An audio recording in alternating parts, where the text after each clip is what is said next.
ಇನ್ನು ಇಲ್ಲೂ ಜಮೀರ್ ಅಹಮದ್ ಜೆಡಿಎಸ್ ರಾಜ್ಯಾಧ್ಯಕ್ಷ ಎಚ್.ಡಿ. ಕುಮಾರಸ್ವಾಮಿ ವಿರುದ್ಧ ವಾಗ್ದಾಳಿ ಮುಂದುವರೆಸಿದ್ರು. ಜೆಡಿಎಸ್ನಲ್ಲಿ ಸೂಟ್ಕೇಸ್ ಸಂಸ್ಕೃತಿ ಇರೋದು ನಿಜ. ದೇವರೇ ಪ್ರಜ್ವಲ್ ರೇವಣ್ಣ ಬಾಯಿಂದ ಸೂಟ್ಕೇಸ್ ಸಂಸ್ಕೃತಿ ಬಗ್ಗೆ ಹೇಳಿಸಿದ್ದಾನೆ ಅಂತ ಜಮೀರ್ ಕಿಡಿಕಾರಿದ್ರು. ಅಲ್ಲದೆ ಜೆಡಿಎಸ್ನಲ್ಲಿ 2006ರಿಂದಲೇ ಸೂಟ್ಕೇಸ್ ಸಂಸ್ಕೃತಿ ಇದೆ. ಬೇಕಾದ್ರೆ ಈ ಬಗ್ಗೆ ಸಿಬಿಐ ತನಿಖೆ ನಡೆಸೋದಕ್ಕೆ ಕುಮಾರಸ್ವಾಮಿ ರೆಡಿ ಇದ್ದಾರಾ ಅಂತ ಸವಾಲ್ ಹಾಕಿದ್ರು. ನಾನು ಹೇಳ್ದಲ್ಲ, ನಾನು ಅವ್ರ ಬಗ್ಗೆ ಅವ್ರ ಕುಟುಂಬದ ಬಗ್ಗೆ ಮಾತಾಡಲ್ಲ. ಈಗ ಪ್ರಜ್ವಲ್ ರೇವಣ್ಣ ಅವ್ರು ಹೇಳಿಲ್ಲ, ಅದು ದೇವರು ಅವ್ನ ಬಾಯಲ್ಲಿ ಹೇಳ್ಸಿರೋದು. ಈಗ ನಾವೇನ ಹೇಳಿದ್ರೆ ಜನ ನಮ್ಮವರ ಜನ ಯಾರ ನಂಬ್ತಾ ಇದ್ರ? ಹೇಳಿದಲ್ಲ ಸಿಬಿಐ ತನಿಖೆ ಆಗಲಿ ಅಂತ ನೇರವಾಗಿ ಮಾಧ್ಯಮದಲ್ಲೇ ಹೇಳಿದಲ್ಲ. ಯಾವಾಗ ಆಚೆ ಬರ್ತದೆ ಗೊತ್ತಾ? ಈ ತನಿಖೆ ಆದ್ರೆ ಆಚೆ ಬರ್ತದೆ.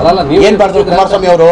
ಅದಕ್ಕೆ ನಮ್ಮ ಮೇಲೆ ಗುಬ್ಬೆ ಕುಡಿಸು. ಅದಕ್ಕೆ ಏನಂದೆ ನಾನು, ಈ ಎಂ ರಾಮಸ್ವಾಮಿನ ರಾಜ್ಯಸಭಾ ಮಾಡಿದ್ರು. ಆ ಸೂಟ್ ಕೇಸ್ ಯಾರು ತೊಗೊಂಡಿದ್ದಾರೆ ಹೇಳಿ. ನಮ್ಮ ವಿಜಯ ಮಲ್ಯನ್ನ ರಾಜ್ಯಸಭಾ ಮಾಡಿದ್ರು.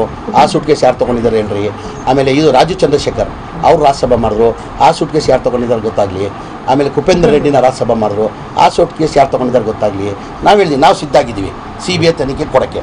ಕುಮಾರಸ್ವಾಮಿ ಕೊಡ್ತಾರೆ ಕೇಳಿ ಅಂದೆ. ಕೊಡ್ತಾರೆ ಕುಮಾರಸ್ವಾಮಿ ಈಗಲೂ ಕೇಳಿ. ಕೊಟ್ಟರೆ ನಾನು ಸಿದ್ಧಾಗಿದ್ದೀನಿ. ನಾಳೆ ಬೆಳಗ್ಗೆ ಫ್ಲೈಟ್ ಹತ್ತೀನಿ ನಾನು. ಈಗ ಇವ್ರ ಕುಟುಂಬದಲ್ಲಿ ಸ್ವಾಮಿ ನಮ್ಮ ಸೂಟ್ ಕೇಸ್ಗಳು ತೊಗೊಳಕ್ಕೆ ಕೊಡ್ತಾರಾ? ಈಗ ನಡೀತಾ ಇರೋದು ಕುಮಾರಸ್ವಾಮಿ ತಾನೆ. ಪಾಪ ದೇವೇಗೌಡದ ವಯಸ್ಸಾಗಿದೆ ಅಂತ ಕುಮಾರಸ್ವಾಮಿನೇ ನಡ್ತವ್ರಿಲ್ಲ. ನಡೆಸಲಿ ಸ್ವಾಮಿ, ಯಾರು ಬೇಡ ಅಂದವರು.